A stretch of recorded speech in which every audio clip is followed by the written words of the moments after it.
ఇప్పుడు ఇంకొక భ్రమరం అంటే ఒక్క మాట మనం ప్రత్యేకంగా చెప్పుకోవాలి. భ్రమతీతి భ్రమరం తిరుగుతూ ఉంటుంది కాబట్టి భ్రమరం. తుమ్మెద నిరంతరం తిరుగుతూ ఉంటుంది. తుమ్మెద ఎంత కష్టపడుతుందో తెలుసా?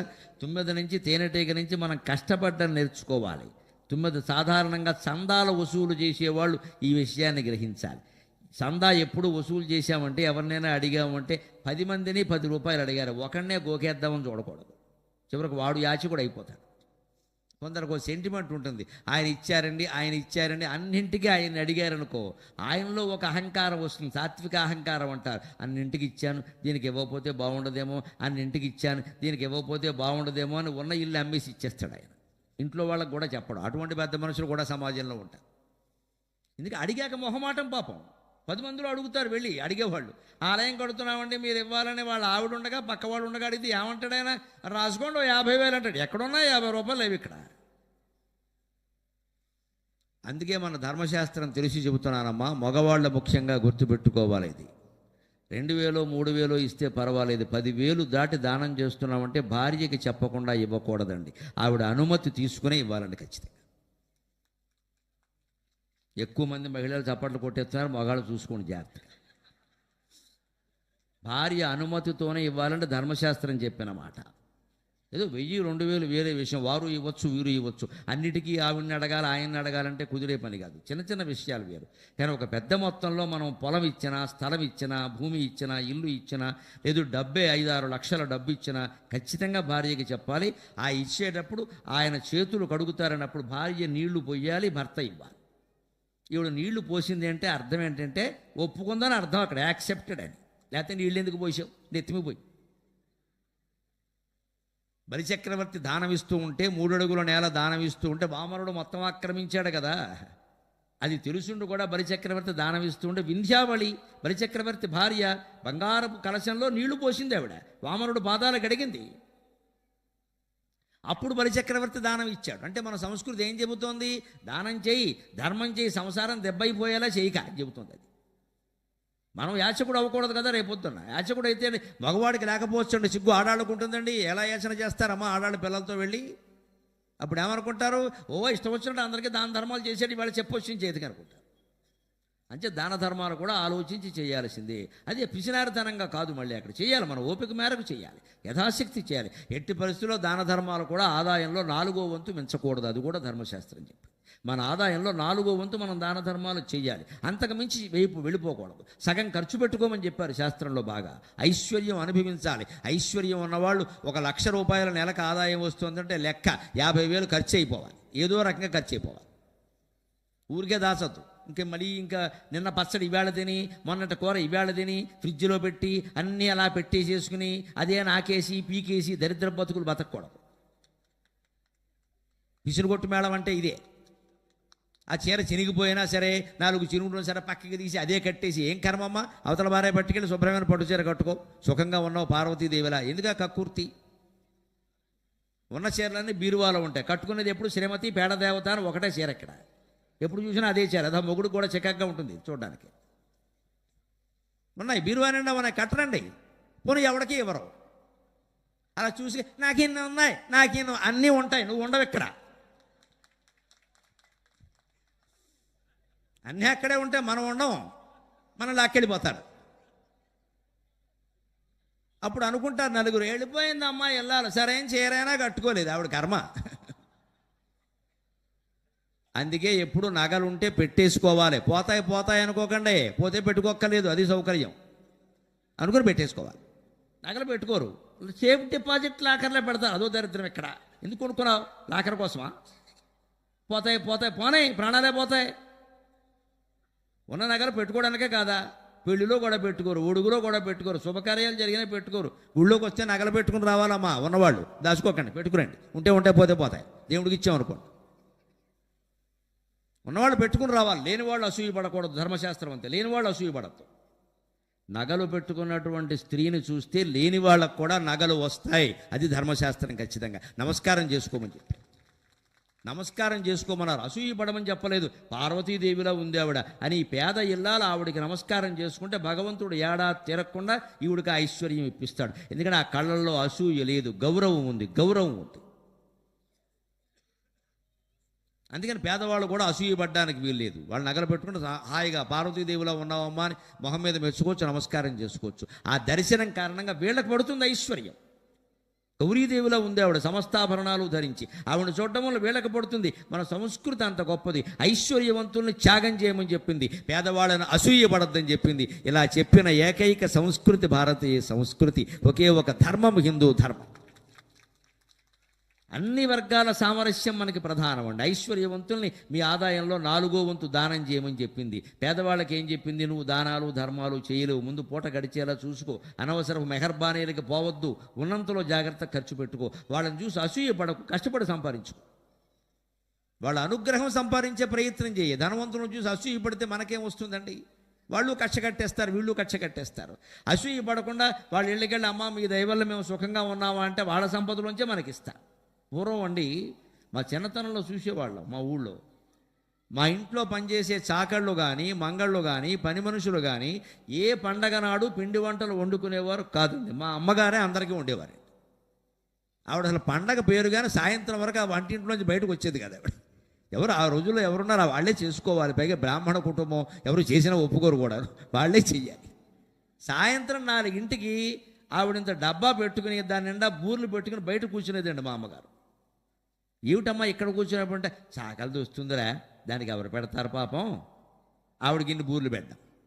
మంగళాయన భార్య వస్తుంది, ఆవిడకి ఇన్ని బూర్లు పెట్టాం.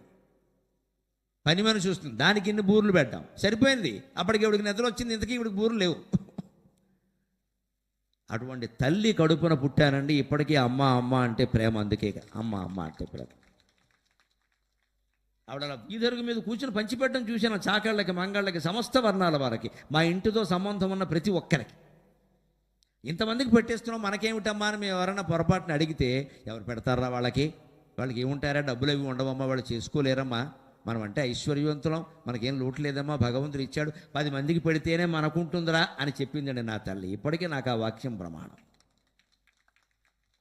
దానికోసం ఆవిడ కష్టపడేది. ఇవాళ వేరండి, మనం 100 మందికి పెట్టచ్చు, క్యాటరింగ్ ఇచ్చేస్తాం, ఇక్కడ డబ్బులు ఉన్నాయిగా. కానీ ఆవేళ నా తరంలో ఇక్కడ నా వయస్సు ఉన్నవాళ్ళు అందరి పరిస్థితి అంతే. అప్పుడు తల్లులే చేశారండి, క్యాటరింగ్లు ఎక్కడున్నాయి, ఎక్కడ కష్టపడి చేశారు, నానాయాతన పడ్డారు, పిండి వంటలను వండి పెట్టారు. అందుకే మా ఊళ్ళో ఎప్పుడు కుల కలహాలు కానీ వర్గ కలహాలు కానీ నేను చూడలేదండి. అసలు నేను చూడలేదు. నేను బ్రాహ్మణుల వాడికి చివరిలో ఉండేవాళ్ళం మా ఇల్లు, కాపుల వాడికి మొదట్లో ఉండేది మా ఇల్లు. మా ఇల్లు దాడితే కాపులే. వాళ్ళు మమ్మల్ని అన్నదమ్ముల్లో చూశారు, ఎక్కడ భేదం రాలేదు. మా నాన్నగారు వాళ్ళు పెదనాన్నగారు అనేవారు, మా అమ్మని పెద్దమ్మ అనేవారు, మమ్మల్ని ఏమో తమ్ముడు అనేవారు, నాకంటే పెద్దవాడైతే తమ్ముడు అనేవాడు, నాకంటే చిన్నవాడైతే అన్నయ్య అనేవాడు. మేము బ్రాహ్మణులం అనేవాళ్ళు, కాపులని అసలు చాలా వరకు తెలియదు ఆ విషయం. అంత సామరస్యం. ఇవాళ ఎన్ని కుల సంఘాలు, ఎంతమంది నాయకులు, ఎన్ని వైషమ్యాలు, ఎన్ని గొడవలు. కనీసం కార్తీక మాసంలో నలుగురు కలిసి 4 మెతుకులు తినలేకపోతున్నామంటే మనం మనుషులమా? ఆలోచింతురుగాక వేదలు, ఆలోచింతురుగాక. కార్తీక మాసంలో దేవుడు పేరు మీద చేసే వనభోజనం కూడా కులరహితంగా అందరం కలిసి 4 మెతుకులు తినలేవండి. అక్కడ అడ్డమేనా? ఫలానా వారి భోజనం అంటే ఇంకెవరికి పెట్టరా? అన్నం తినడానికి కులం అడ్డం వచ్చిందా? నీ కూతురు నా కొడుక్కి ఇచ్చావా, నా కూతురు నీ కొడుక్కి ఇచ్చానా? ఎందుకయ్యా గొడవ? 2 మెతుకులు తినలేవు. 2 మెతుకులు తినడానికి నీ కులం నా కులం అడ్డమైతే మిత్రమా, ఈ దిక్కుమాలిన కులాలు తీసుకెళ్ళి గంగలో కలిపేద్దాం పట్టుకెళ్ళి. ఇవి మనకు అవసరమా? ఇన్ని భేదాలు పెట్టుకోవాలా? గుడి దగ్గరైనా మనం కులభేదాన్ని వదిలిపెట్టలేమా? ప్రతిదానికి మనవాళ్ళు.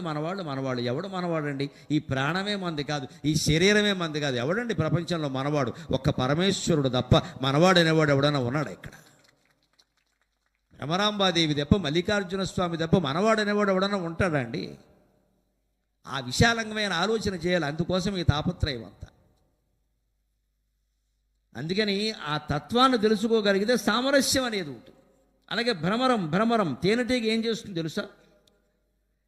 100 పువ్వులు తిరుగుతుంది, ఒక్కసారి ఒక తుమ్మెద 2 బొట్లు మించి తేనె సేకరించలేదు. 2-3 బొట్లు అంతే.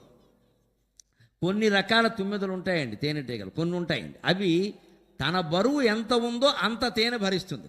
తన బరువు ఎంత ఉందో అంత. దాని బరువు ఎంత ఉందండి? కేజీ ఉంటుందా ఏమన్నాను అది. దాని బరువు తేనె తీసుకెళ్ళి ఆ గూట్లో పెడుతుంది. 60,000 గదులతో ఉంటుందిగా తేనె పట్టు, అక్కడ పెడుతుంది. మళ్ళీ వస్తుంది. ఆ పువ్వు దగ్గరికి ఎడుతుంది, ఈ పువ్వు దగ్గరికి ఎడుతుంది, ఆ పువ్వు దగ్గరికి ఎడుతుంది. తేనె ఉన్న పువ్వుల దగ్గరికి పెడుతుంది, మళ్ళీ తేనె లేని పువ్వుల దగ్గరికి వెళుతుంది. నిర్గంధాకు సుమాయవ అని వెళ్ళదు, తేనె ఉన్న పువ్వుల దగ్గరికి పెడుతుంది. ఇంకోటి కూడా ఉంది, తుమ్మెదకి ఇంకో ఇబ్బంది, సంపంగి పువ్వుల దగ్గరికి వెళ్ళదు. సంపంగి పువ్వులో తేనె ఉండొచ్చు, కానీ సంపంగి నుంచి సుగంధం వస్తుంది. సింహాచలం సంపెంగలు ముఖ్యంగా అవి విశాఖపట్నానికి వస్తూ ఉంటుంది ఆ వాసన. సింహాచలం సంపెంగ వాసన విశాఖపట్నం స్టేషన్లోనే వచ్చేస్తుంది, అంత సువాసన. ఆ సుగంధపు దిమ్ముకి తుమ్మెద తట్టుకోలేదు, చచ్చిపోతుంది. కొందరికి చూడండి, మనుషుల్లో కూడా కొన్ని రకాల వాసనలు ఎలర్జీ ఉంటాయి, వాళ్ళు తట్టుకోలేరు, వాళ్ళు ఆ పెర్ఫ్యూమ్ నాకు పడదంట. అలాగా తుమ్మెదకి సంపెంగ అంటే పడదు, ఎందుకంటే ఆ సుగంధానికి తట్టుకోలేదు. దాని తేనె ఉన్నా సరే దాని జోలికి వెళ్ళదు. రకరకాల పుష్పాల దగ్గరికి వెళ్ళి రకరకాలుగా తేనె బిందువులుగా సేకరించి ఒక గూట్లో పెడుతుంది. తేనె పట్టు 60,000 గదులు అంటారు, మహారాణి అంటారు ఆ తేనెటీగని, అక్కడ పెడుతుంది. అలాగ మనం కూడా ఎప్పుడు ప్రభుత్వమైనా సరే ప్రజలైనా సరే ఆస్తులు సంపాదించేటప్పుడు ఎప్పుడు ఒకడిని కొల్లగొట్టి ఒకడిని గోకేసి సంపాదించకూడదు. భ్రమరాంబ తత్వం అంటే ఇది. ఎప్పుడు ముఖ్యంగా వ్యాపార రంగంలో ఉన్నవాళ్ళు గుర్తుపెట్టుకోవాలి ఈ నీతిని. పూర్వం వ్యాపారస్తులు అలాగే ఉండేవారు. మనకి ఖాతాదారులు పెరగాలి. ఒక బంగారపు కొట్టుందనుకోండి, 10 మంది వచ్చే చోటకి 100 మంది రావాలి. 100 మంది దగ్గర తీసుకోవచ్చు మనం. కానీ ఇవాళ ఎలా ఆలోచిస్తారంటే అలా కాదండి, వచ్చిన ఒకనే గోకే, ఇక మళ్ళీ వాడు బతకదు. ఇంకా వాడేదో టీవీ కొనడానికో బంగారపు నగ కొనడానికో బీరువా కొనడానికో మన దగ్గరికి వచ్చాడు, ఇక వాడు ఇంటికి వెళ్ళద్దు, ఇంకా డైరెక్ట్ శ్మశానమే. మళ్ళీ దొరుకుతాడేటి. కానీ అదే వ్యాపార రంగంలో మీరు గమనించండి, అదే బంగారం వ్యాపారంలో గమనించండి, తరుగు చాలా తక్కువ పెట్టినటువంటి జ్యువెలర్స్ వాళ్ళు ప్రపంచవ్యాప్తం అయిపోతున్నారు. గమనించండి, వ్యాపార రహస్యం ఎక్కడ ఉందో గమనించండి. 22% తరుగు, 32% తరుగు. అసలు ఈయన కొట్టెంత తరిగే, అంతంత శాతం తరుగులు ఎక్కడి నుంచి వస్తాయండి? ఆభరణాలు చేయిస్తే మాయా, కస్టమర్కి ఏం తెలియదు కదా అని దోచేయడమే. ఇంకా అదే తరుగు బాగా తగ్గించిన వాళ్ళని గమనించండి. నేను ఎవరిని పొగడ్డంలా, ఎవరిని విమర్శించడం, వాస్తవమా కాదా? తరుగు బాగా తక్కువ ఉన్న చోటకి వెళుతున్నారు జనం ఖచ్చితంగా. వాళ్ళు ఎలా ఆలోచిస్తున్నారు? బాగా తక్కువకి ఇవ్వగలిగితే ఉన్నంతలో మన లాభం తగ్గించుకుని తక్కువకి ఇవ్వగలిగితే ఎక్కువ మంది వస్తారు. ఒక వ్యక్తి నుంచి 100 రూపాయల లాభం వచ్చినప్పుడు 100 రూపాయల లాభం ఒక వ్యక్తి నుంచి ఆశించడం కంటే 10 మంది వ్యక్తుల నుంచి 10 బదులు 100 వస్తే మంచిది కదా. మన దుకాణం కూడా బాగుంటుంది కదా, మనకు మంచి పేరు వస్తుంది కదా. ఇలా ఆలోచన చేయాలి. ఇది భ్రమరాంబ తత్వం అంటే. భ్రమరం తుమ్మెద తిరిగి ఆ పువ్వులో ఒక బొట్టు, ఈ పువ్వులో ఒక బొట్టు, ఆ పువ్వులో ఒక బొట్టు సేకరించింది. కానీ మొత్తం ఒక మల్లె పువ్వులో చేరి పీకేసి గోకేసి లోపలికి వెళ్ళిపోయి మల్లెపువ్వు చీల్చేస్తే అది చచ్చిపోతుంది, ఇది చచ్చిపోతుంది. ఏం దొరకదు అక్కడ. కష్టపడాలి. భ్రమరం అంటే కష్టపడడం కోసం తిరగాలి. ఇప్పటికీ కొంతమంది తండ్రులు ఉంటారండి, పొద్దున్న 6ంటికి బయలుదేరి వెడతాడు సైకిలో మోటార్ సైకిలో వేసుకుని. ఆ పెద్ద మనిషి రాత్రి 10ంటికి వస్తాడు, 2-3 ఉద్యోగాలు చేస్తాడు. తప్పదు తిరక్క. అంత తిరిగి సాయంత్రం ఇంటికి క్షేమంగా వస్తే గొప్ప. ఈలోపు ఇళ్ళాలు పూజామందిరంలో వాళ్ళు లలిత అమ్మవారిని పట్టుకుంటే మా ఆయన క్షేమంగా వచ్చేలా చూడు, ఇంకేం వద్దని తెగ తిరుగుతున్నాడు. మరి తప్పదు, ఏం చేయమంటావమ్మా? ఎదిగిన పిల్లలు ఉన్నారు, చదివించాలి. వేళ లక్షల ఖర్చులు అవుతున్నాయి. మగాడు తిరక్క ఆడది తిరక్క ఎలా కుదురుతుందండి? ఆడాడు తిరిగే రోజుల, అందుకని మగాళ్ళే తిరుగుతారు. ఆ తిరిగే ప్రతి మగవాడు, తిరిగే ప్రతి ఆడది, సంసారం కోసం కష్టపడ్డానికి తిరిగే ప్రతి మనిషి భ్రమరాంబాదేవితో సమానం. భ్రమరతత్వమే తిరగడం. అంచేది మీలో ఎవరైనా సంపాదన కోసం తిరగవలసిన అవసరం ఉంటే బాధపడకండి. భ్రమరాంబాదేవి స్వరూపలం అనుకున్న సగర్వంగా, ఆనందంగా, హాయిగా ఉంటాయి. మనకి భ్రమరాంబాదేవి తత్వం పట్టింది, ఆవిడ తిరుగుతుంది, మా అన్నయ్య తిరుగుతుంది. నేను తిరగట్లేదండి, నెల 20 రోజులు రైల్లో ఉంటానమ్మా. నెల 20 రోజులు ప్రయాణాలే ఉంటాయి నాకు. సగం రోజులు రైల్లోనే పడుకోవడం, లేకపోతే ఎవరింటోనో పడుకోవడం, లేదా ఏదో హోటల్లో పడుకోవడం. 15 రోజులు ఇంట్లో పడుకుంటే గొప్ప. మా అమ్మ ఎప్పుడు అనేది, బతుకున్న రోజులు నీ కాళ్ళలో చక్రాలు ఉన్నాయరా తిరుగుతూనే ఉంటావు. ఆవిడ ఉన్నప్పుడు అప్పుడు ఇంకా ఎక్కువ తిరిగాను. తర్వాత ఆవిడ చూడలేదు. కానీ ఏం చేస్తాం, అడుగుతున్నారు. అడిగినప్పుడు అక్కడికి వెళ్ళి చెప్పాలి. నా ఇంట్లో నేను చెబుతానంటే అలాగా అడిగితేనే పెడుతున్నాం. మనం ఏమైనా అడిగి పెట్టించుకున్నామా? భగవంతుడు మనకి తిరగడం ద్వారా జ్ఞానాన్ని ఉపదేశించి అర్హతనివ్వడం ఉందే, ఇది ఎంత జన్మాంతర సుకృతం అండి. సామాన్యంగా వస్తుందా? సామాన్యులకు వస్తుందా? అంటే తిరుగుతాం, శ్రమ పడతాం, దానికేముంది, యాతన పడతాం. ఖర్చులు వారు పెట్టుకుంటున్నారు, ప్రయాసం మనది, అంతకంటే ఉంది. శ్రమపడి వస్తాం, ఖర్చులు వారు ఇస్తారు, దానికేముంది. ఆ మాత్రం ప్రయాస కూడా పడలేకపోతే కార్యక్రమాలు ఎలా నడుస్తాయి? అంటే తిరుగుతున్నాం అంటే భ్రమరాంబాదేవి అవతార స్వరూపం. మనం ఏమి బాధపడక్కర్లేదు. తిరగకుండా ఒకచోట కూర్చున్నాం అనుకోండి, అప్పుడు మల్లికార్జున స్వామి శివలింగం ఎక్కడికి తిరగదో అక్కడే కూర్చున్నాం. కొంతమంది కూర్చున్న చోటే ఉండి ఆ వంటింట్లోనే ఆ ఇంట్లోనే గుడుగుడు కొంచెం గుండా రాగం గుడుగుడు కొంచెం గుండా రాగం అనుకుంటారే. ఇంట్లోంచి బయటికి వెళ్ళడానికి కూడా లేదు, చచ్చిపోతున్నాం గుడిపాములాగా ఇంట్లోనే కూర్చున్నాం. వాళ్ళు ఏమనుకోవాలి? మనం శివలింగంలా కూర్చున్నాం శుభ్రంగా అనుకోవాలంతే. అంచేది సంపాదించడం కోసం ఇంట్లోనే కూర్చుని కష్టపడుతున్న వాళ్ళు శివుడితో సమానం, సంపాదించడం కోసం తిరుగుతున్న వాళ్ళు భ్రమరాంబాదేవితో సమానం. ఇప్పుడు అచ్చంపేట మొత్తం భ్రమరాంబ మల్లికార్జున సమేత శివాలయం కింద లెక్క.